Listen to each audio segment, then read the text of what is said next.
Welcome to The Creative Influencer, where we discuss all things creative with an emphasis on influencers. The Creative Influencer is hosted by John Pfeiffer.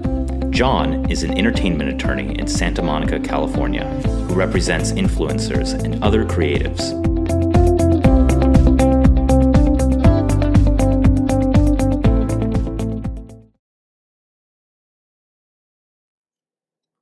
This is episode 1 of the 9th season of the Creative Influencer podcast.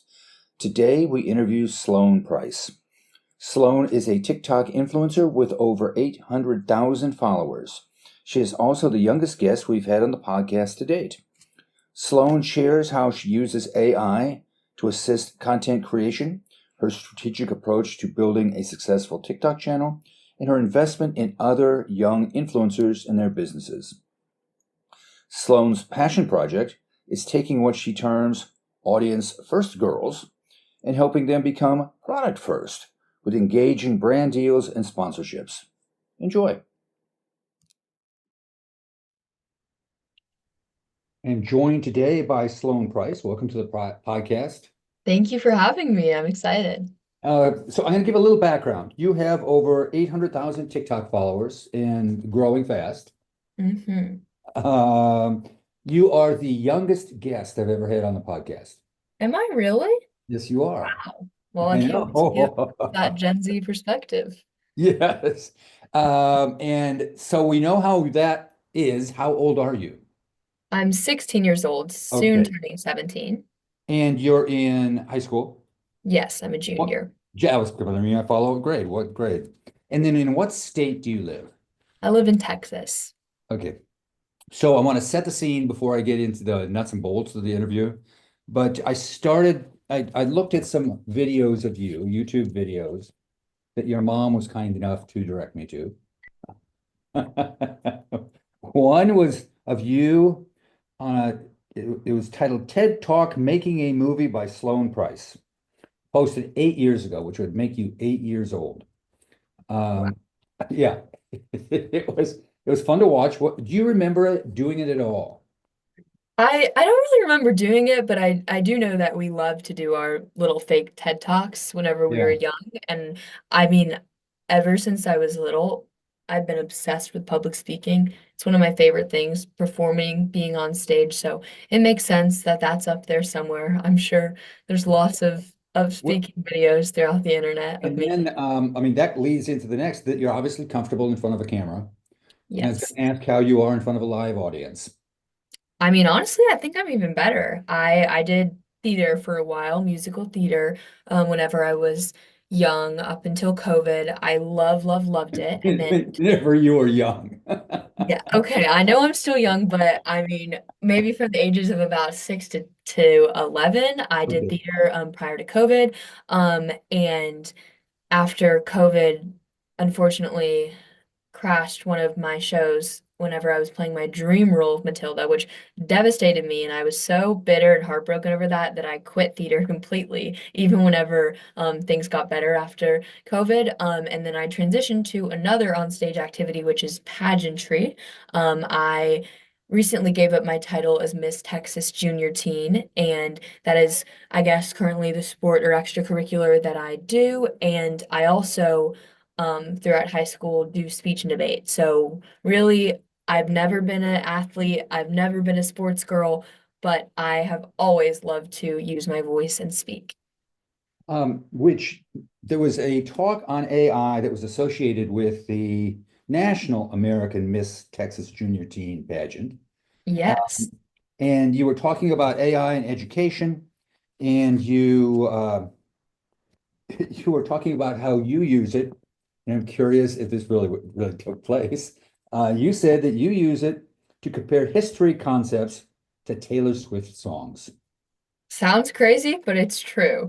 Okay. I took an AP courses, AP World History, and also AP Art History. And for both of those courses, my favorite way to study would be to prompt Perplexity or Chat GPT to compare a certain artwork or certain war with a song, and it would compare them to me, and I could associate that. And I honestly think that even though this AI obsession is a little bit unusual, I feel like I have to be upfront with the fact that I go to a very unique school. Our school uses AI learning for the first 3 hours of the day to do our traditional coursework, and then we get to spend the afternoons working on passion projects or masterpieces of sorts.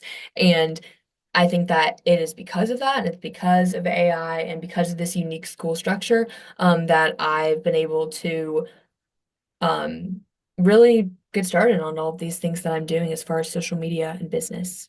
Now, I'm curious from your perspective because it's a big topic. I teach a class at Pepperdine, Okay. and one of the big topics is AI because students can then have, it can have it write your paper for you. And then Yes. there's all the software that tries to predict whether this was AI generated or not. So there's that back and forth, and everybody's concerned about it. But from your view, as a 16-year-old, almost 17-year-old junior in high school, what is your view on using it for inspiration versus plagiarism? It's a very difficult topic, one that came up a lot in the 2 years that I spent at a public traditional school, where it was often used to cheat. But I found something interesting. Whenever a teacher would upfront say no AI allowed in my class, it did not work. It just made kids sneakier. Yet, in a class where the teacher was upfront giving other ways to use AI, saying, guys, like this is a fun way that you can use ChatGPT to help you brainstorm, and this is a cool way to get to explain concepts. People are going to use AI no matter what. Let's face it. It's becoming more popular by the day. There are new, smarter models coming out. And so I think that the only way to encourage kids to use AI ethically is to show them its awesome uses. And for my school, for example, like yes, a lot of the traditional learning is powered on AI, but also kids use AI to code apps. I have a friend, my best friend, who's also 16 and a girl with no coding experience. She has created a AI avatar that gives teens safe dating advice. She has made this app at age 16 because AI helped code it for her. And this is Yeah. crazy. And I think that this represents a big shift that we're going to notice. Whenever previously apps like that were only be able to be created by the smartest tech bros in Silicon Valley, and now they can be created by girls like my friend Elle, who know nothing about coding but know everything about audience building. She's an influencer too. So let's shift to your TikTok channel. Mhm. Shift away from AI and and what tell me about the moment you decided to start a TikTok channel. Well, I think a lot of people, my other influencer friends, they always say, oh, like I was just doing it for fun. I didn't expect it to go viral, but I actually had a very different approach. From the first video I posted, going viral was my goal and I wanted to be an influencer. I wanted to make all that happen. Nothing was accidental, nothing was some overnight success. It was all very planned. I had had multiple social media accounts before that, just about random things. I had one about theater, I had one about writing, I had one about ballet, all the different activities that I did. And I always kind of had a knack for making things go viral, making people comment, and making people get engaged, no matter the means. And so, whenever I started out, a lot of what I posted, very, very cringy content, a lot of satire comment, because even though, yes, that does make things receive a little bit of hate. If I got to interrupt you just a second. Did Yeah, you go take out a ahead. rib? Did you take out a rib? Oh my gosh, no, I did not. No one understands. I think it proves I have a very sweet audience because they all believed me. And I'm just like, No, guys, I look mean, I'm silly. referring to one of your very early TikTok videos where you were Yes. you were putting on makeup, talking about myths, rumors that were out there, and one of them was, "Did you take out a rib?" It was like, Mhm. Guys, another one that I was dating my celebrity crush, and people actually believed it. And it's exactly that. It's that discourse is that is she being for real or, is she serious? That made videos go viral. And so for me, largely, one of the reasons that it'll go viral, like I am honest about admitting this, is I suffered from this disorder called trichotillomania, which is an anxiety disorder that causes you to pull out your hair. And I suffered from this from around the age of 10 up through about 15. 2016, so pretty recently. Right. And it caused me to not always look totally camera perfect, which is totally fine in real life. Everyone has their flaws, but on social media, that does not fly. People are quick to call you out on the first flaw they see. And so I received so much hate online at a very young age for my hair and for a lot of things. And even though a lot of the hate, I was kind of gaming it. I was kind of thinking, oh, people are going to comment on this and that's going to help. Attacks on my personal appearance, as like a minor, that was an entirely different thing. And that was a really, really difficult thing for me. Well, even my clients who are not minors, um, in teenagers or in their 20s, 30s, frankly, and sadly into the 40s and 50s. That's Yeah. an issue for all of them, is the Mm. comments, the negative comments. So let me ask you, do you read your comments? I do read my comments, but I think that there was a key, well, things have gotten better, I will say. I think that when some of those things that, I couldn't change, the factors that weren't in my control did start to change, and people started to see me being open about the hate I was receiving and the struggles I was having. People were very much able to relate to me. And so, like, I started to get messages that were people saying, "Hey, like, I struggle with that hair disorder too, and seeing you be so upfront about it and handle the hate is very inspiring to me." And so messages like those are so encouraging to me and so worth it that I started to be able to do a really good job filtering it all out. And I remember there was a moment where I was raving on to my sister about how excited I was because someone commented that I looked like my favorite model. And it got to my head. I was so happy. And she said, "Sloan, if you are going to Gigi take Hadid? that comment," Gigi Hadid? it was not Gigi Hadid, Was actually. it? Oh, No, okay. it That was one of wasn't. the But rumors that you hey, heard. hey, that was one of my fake rumors. But it got me so excited. And she was like, "Sloan, if you're gonna let that affect how you feel about yourself and let that make you feel more confident, then you're giving those comments power. And that also means that whenever it says, 'Why do you look like that?' or the maybe 2-month period where the search next to my username was the word ugly, then I'd have to let that get to my heart too. Brutal, brutal, brutal, brutal. Every teenager feels insecure about their appearance, so imagine what that was like for me. But I was able to take one for the team and realize that in the same way that I should not let the compliments get to my head, I shouldn't let the mean comments get to my heart either. And so I think that I still read them because I think that especially as a young creator, it's so important to be relatable and to be in communication with your fans and to seem like, you know, we're just like each other. I think that the only way that you can look up to someone is if you think that in some way, someday you could be in their position. And so I do think it's important to see what people are thinking and to engage in the comments, but I definitely dwell on the negativity and the hate a lot less than I used to. And it's an ongoing thing, but it's a sacrifice I'm willing to make for the positives of social media. So yeah. Yeah, no, I mean, it's a struggle for all creators. Yeah. The traditional actors and actresses that I represent, they all struggle with it. You know, Yeah, it's okay. brutal. It's the brutal side of putting yourself out there. You had mentioned, especially when you're going on auditions, and it's like, no, no, no. Yeah. I had a friend that when she was little, she's been an actress all her life. She went out and she had a little white spot on her tooth. And in front of her, they just, no, no, we can't use her. It's like, wait to Brutal. get out of the room. So you had mentioned when I asked you about going on TikTok that you were very strategic about wanting to build an audience. How did Yeah. you, given as a young creator, what did you do? Well, how did you decide what to do? I think that well, I mean, my a huge part of my specific approach was really like to take advantage of those little things like that people would comment on or that people would get upset over and to do all that joking content to embrace the hair. But I think that another part of it is like posting like you have the audience that you want.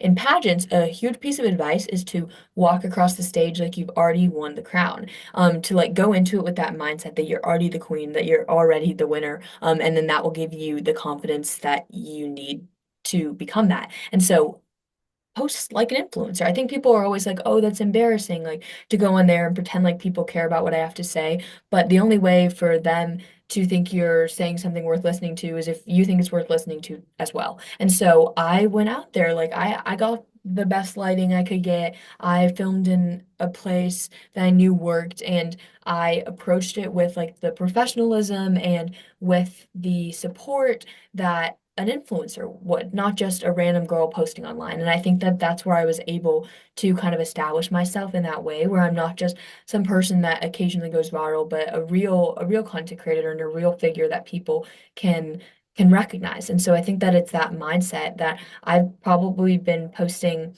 with the same amount of effort whenever I had 40 followers as I do now. And I think that that effort translates. So, and you can tell. I mean, there's a difference between your early videos and then the later videos, just Sure. because you have more practice. But it's still there's a consistency.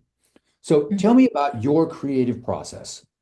So you first, how do you brainstorm what you're going to do, and how far in advance do you come up with the ideas?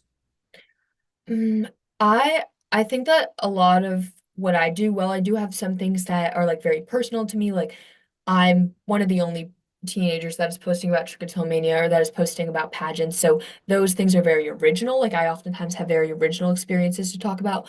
But in general, I think a lot of it is taking current trends and doing them different, doing them better. And I think that like a lot of people are always like, oh, you need to be the first to jump on to the latest audio or to do the latest trend. But really, I think it's about like taking advantage of those things and then subverting people's expectations a little bit. So whenever I would see a big video like go viral, and people start to do it, I would think, how can I make that just a little bit different? That's going to capture people's attentions because I think that I I'm a big believer in, you're not shadow banned or you don't have issues with this. Like good content gets out there and bad content doesn't. And this is hard for me because sometimes I want to say, oh, like this should have gone viral and it didn't. But you have to just take this business approach of, if it's good, people are going to watch it. And I think that you get yourself out there by using trending audios or taking trends, and then you get people to stay by doing twists on them and making it personal and making it different. And so a lot of what I do, my parents always laugh because I always say that it's market research whenever I spend time scrolling through TikTok. They always say, "Oh, very productive use of time." Yeah. But truly, it is my market research. At our school, it's a huge part of the curriculum to build audiences for whatever masterpiece project that you work on. And some of these kids don't spend any time online, so they have a huge um, struggle getting to go viral. And honestly, I think that me being a little bit chronically online and really being tuned in with the latest trends and what's relevant is one of the reasons why I'm able to have success because I see it all. I see what works. I see what doesn't work. And I think that that's really important to be as tuned in with the platform as people are with you. How many hours a day do you spend on social media? More than I should still. I think I looked and I think it's about like 2 hours or so. And I think that some of that is work, but I'm not the most consistent uploader. I'm not super good at that. I have kind of more bursts of getting a bunch of ideas and uploading them, and then times where I don't, where I'm busy. But I do spend quite a lot of bit of time on social media, but less than I used to before I started consuming. And I've noticed another thing that I used to really idolize certain influencers and creators, and I don't anymore. And I think that that comes with the territory of like having people be like, oh my gosh, I'm first on your video, or I'm a fan of you, Sloane. And hearing that said about yourself, it's like, it's very unique. It's like kind of humanizes all those other people that you look up to because I'm suddenly given this other perspective and I realize what it's like to be on the other side of the screen. And so it's so different and it's helpful because you'll look at people that have seemingly perfect lives and you will be jealous, but sometimes people will say things to me like that, but I understand that, everyone has ups and downs and nobody has perfect lifestyles. And so I think it's given me like a really unique perspective and like clarity whenever I'm engaging content to know that not everything is serious. Maybe sometimes people are doing things just for the views, but that also it really is like the highlight reel that people say. Yeah. Um, so I read actually, we talked about it through email that your goal is to turn teenage influencers into business owners. Yes. How are you going to do that? What's your approach? Well, that is my masterpiece. That's my project that I'm working on throughout high school because I think I realized just how much influence we actually have whenever I first started to do brand deals. But I think a really interesting thing that maybe, if you're not working with like as young clients might not be seen is that a lot of management agencies that connect influencers with brand deals will exclusively target the young influencers, and I totally get why. I think that they're upcoming, they have large audiences, but with that, we are very inexperienced 16-year-old girls who randomly go viral on TikTok know nothing about business, they know nothing about contracts, they know nothing about like law and all of the like the behind the scenes and the business of it. And so they're often exploited. And I had a very bad experience with my first agency. They were extremely unprofessional. And there were a lot of ads we did that, you know, did not match disclosure agreements and were literally not legal in that sense. And I think that like teenagers get very excited by the idea of a quick buck. They see, oh my gosh, like I could get paid thousands of dollars to post one video. That's crazy.